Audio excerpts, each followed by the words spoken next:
जय गणेश, जय जय गणेश। श्री गणेशाय नमः। गजाननं भूतगणादिसेवितं कपिस्थजम्बूफलचारुभक्षणं उमासुतं शोकविनाशकारकं नमामि विघ्नेश्वर पादपङ्कजम्।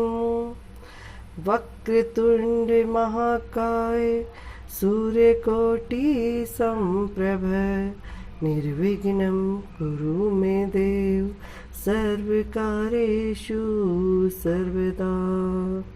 सभी गणेश भक्तों व गणेश प्रेमियों का स्नेहा मारवाड़ी भक्ति चैनल में आपका हार्दिक स्वागत है। सभी को जय श्री गणेश, जय जय गणेश। सभी गणेश भक्तों को श्री गणेश महापुराण के बारे में पता है। सभी भक्तों को जीवन में श्री गणेश महापुराण को श्रवण करना चाहिए। वैसे तो जो गणेश जी को सच्चे मन से याद करता है, गणेश जी उनके सब काम सफल करते हैं। वैसे तो गणराज के सभी चरित्र एक ही ग्रंथ में मिलने संभव नहीं है।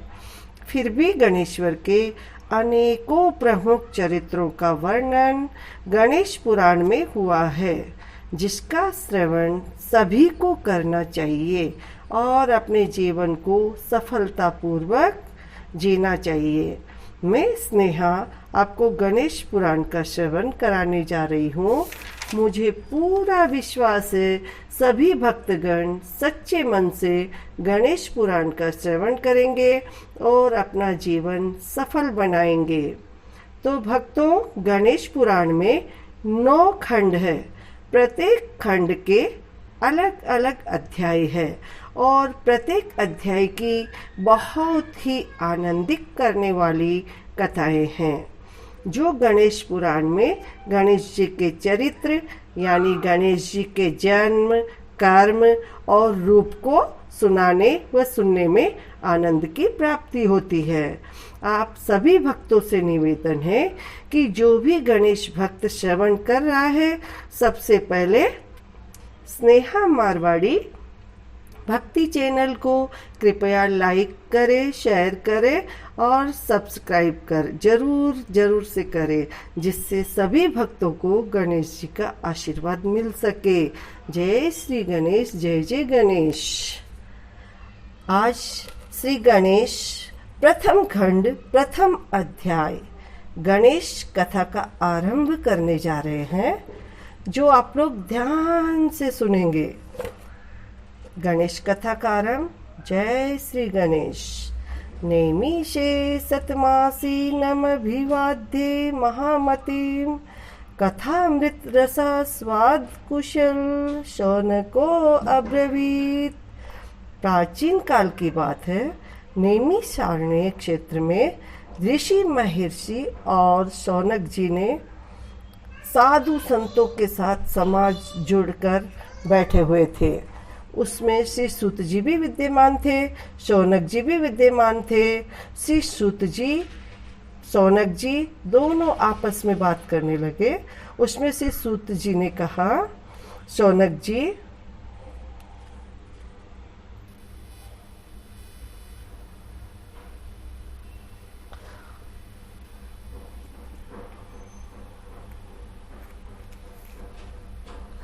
उसमें श्री सूत जी भी विद्यमान थे। शौनक जी ने उनकी सेवा में उपस्थित होकर निवेदन किया कि हे अज्ञान रूप घोर तिमिर को नष्ट करने में करोड़ों सूर्यों के समान प्रकाशमान श्री सूत जी, हमारे कानों के लिए अमृत के समान जीवन प्रदान करने वाले कथा तत्व का वर्णन कीजिए। हे सूत जी, हमारे हृदयों में ज्ञान के प्रकाश की वृद्धि तथा भक्ति, वैराग्य और विवेक की उत्पत्ति जिस कथा से हो सकती हो, वह हमारे प्रति कहने की कृपा कीजिए। शौनक जी की जिज्ञासा से सूत जी बड़े प्रसन्न हुए। पुरातन इतिहासों के स्मरण से उनका शरीर पुलकायमान रहा। वे कुछ देर उसी स्थिति में विराजमान रहकर कुछ विचार करते रहे और अंत में बोले, शौनक जी, इस विषय में आपके चित्त में बड़ी जिज्ञासा है। आप धन्य हैं जो सदैव ज्ञान की प्राप्ति में तत्पर रहते हुए विभिन्न पुराण कथाओं की जिज्ञासा रखते हैं। आज मैं आपको ज्ञान के परम स्तोत्र रूप श्री गणेश जी का जन्म, कर्म, रूप, चरित्र सुनाऊंगा। गणेश जी से ही सभी ज्ञानों, सभी विद्याओं का उद्भव हुआ है। अब आप सावधान चित्त से विराजमान हो और श्री गणेश जी के ध्यान और नमस्कार पूर्वक उनका चरित्र श्रवण करें। बोलो श्री गणेश भगवान की जय। नमस्तस्मै गणेशाय ब्रह्म विद्या प्रदायिने यस्यागस्त्याय नास विघ्न सागर शोषणे। कैसे हैं वे श्री गणेश जो सभी प्रकार की ब्रह्म विद्याओं को प्रदान करने वाले, अर्थात ब्रह्म के सगुण और निर्गुण स्वरूप पर प्रकाश डालने और जीव ब्रह्म का अभेद प्रतिपादन करने वाली विद्याओं के दाता है। वे विघ्नों के समुद्रों को महर्षि अगस्त्य के समान शोषण करने में समर्थ है, इसलिए उनका नाम विघ्न सागर शोषक के नाम से प्रसिद्ध है। मैं उन भगवान श्री गणेश जी को नमस्कार करती हूँ।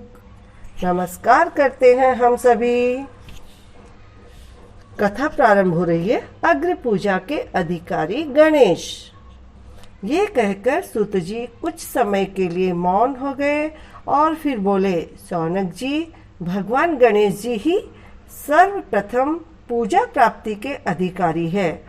किसी भी देवता की पूजा करो, पहले उन्हीं को पूजना होगा।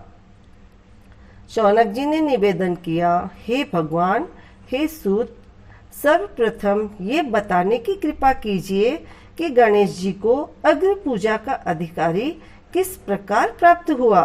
इस विषय में मेरी बुद्धि मोह को प्राप्त हो रही है कि सृष्टि रचयिता ब्रह्मा जी, पालन करता भगवान नारायण और संहार करता शिव जी में से किसी को अग्र पूजा का अधिकारी क्यों नहीं माना गया। ये त्रिदेव ही तो सबसे बड़ा देवता माने जाते हैं। सूत जी ने कहा, शौनक जी, यह भी एक रहस्य ही है।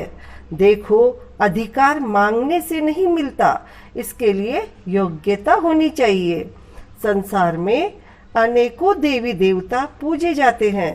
पहले जो जिसका इष्ट देव होता वही उसी की पूजा किया करता है। इससे बड़े देवताओं के महत्व में कमी आने की आशंका उत्पन्न हो गई। इस कारण देवताओं में परस्पर विवाद होने लगा। वे उसका निर्णय प्राप्त करने के लिए शिव जी के पास पहुँचे और प्रणाम करके पूछने लगे, प्रभु, हम सब में अग्र पूजा का अधिकारी कौन है। शिव जी सोचने लगे कि किसे अग्र पूजा अधिकारी माने। तभी उन्हें एक युक्ति सूझी। बोले, देवगण, इसका निपटारा बातों से नहीं तथ्यों से होगा। इसके लिए एक प्रतियोगिता रखनी होगी। बोलो श्री गणेश भगवान की जय। आगे की कथा है विश्व परिक्रमा की प्रतियोगिता। बोलो श्री गणेश भगवान की जय। देवगण उसका मुख देखने लगे। शंकित हृदय से सोचते थे कि कैसी प्रतियोगिता रहेगी। ये शिवजी ने उनके मन के भाव ताड़ लिए, इसलिए सांत्वना भरे शब्दों में बोले, घबराओ मत, कोई कठिन परीक्षा नहीं ली जाएगी। बस इतना ही कि सभी अपने अपने वाहनों पर चढ़कर संसार की परिक्रमा करो और फिर यहाँ लौट आओ। जो पहले लौटेगा वही अग्र पूजा का अधिकारी होगा। अब क्या देर थी, सभी अपने अपने वाहन पर चढ़कर दौड़ पड़े। किसी का वाहन गजराज था तो किसी का सिंह, किसी का भैंसा तो किसी का मृग, किसी का हंस तो किसी का उल्लू, किसी का अश्व तो किसी का श्वान। अभिप्राय यह है कि वाहनों की विविधता के दर्शन उस समय जितने भले प्रकार से हो सकते थे उतने अन्य समय में नहीं। सबसे गया बीता वाहन गणेश जी का था मूषक। उसे चूहा भी कहते हैं। ऐसे वाहन के बल भरोसे इस प्रतियोगिता में सफल होना तो क्या, सम्मिलित होना भी हास्यास्पद था। गणेश जी ने सोचा, छोड़ो, क्या होगा प्रतियोगिता में भाग लेने से, हम तो यहाँ बैठे रहकर ही तमाशा देखेंगे। वे बहुत देर तक विचार करते रहे। अंत में उन्हें एक युक्ति सूझी। शिवजी स्वयं ही जगदात्मा है, ये संसार उन्हीं का प्रतिबिंब है, तब क्यों न इन्हीं की परिक्रमा कर दी जाए। इनकी परिक्रमा करने से ही संसार की परिक्रमा हो जाएगी। ऐसा निश्चय कर उन्होंने मूषक पर चढ़कर शिव जी की परिक्रमा की और उनके समक्ष जा पहुँचे। शिव जी ने कहा, तुमने परिक्रमा पूर्ण कर ली? उन्होंने उत्तर दिया, जी। शिव जी सोचने लगे कि इसे तो यहीं घूमते हुए देखा, फिर परिक्रमा कैसे कराया। देवताओं का परिक्रमा करके लौटना आरंभ हुआ और उन्होंने गणेश जी को वहां बैठे देखा तो माथा ठनक गया। फिर भी साहस करके बोले, अरे तुम विश्व की परिक्रमा के लिए नहीं गए? गणेश जी ने कहा, अरे मैं कब का यहाँ आ गया। देवता बोले, तुम्हें तो कहीं भी नहीं देखा। गणेश जी ने उत्तर दिया, देखते कहाँ से, समस्त संसार शिव जी में विद्यमान है। इनकी परिक्रमा करने से ही संसार की परिक्रमा पूर्ण हो गई। सूत जी बोले, शौनक, इस प्रकार गणेश जी ने अपनी बुद्धि के बल पर ही विजय प्राप्त कर ली। उनका कथन सत्य था, इसलिए कोई विरोध करता भी तो कैसे। बस उसी दिन से गणेश जी की अग्र पूजा होने लगी। बोलो श्री गणेश जी महाराज की जय। गणेश जी का प्रथम खंड का प्रथम अध्याय संपूर्ण हुआ। अब आगे दूसरा अध्याय शुरू होगा, जिसकी कथाएं मैं अगले अंक में डालूंगी। जय श्री गणेश, जय जय गणेश।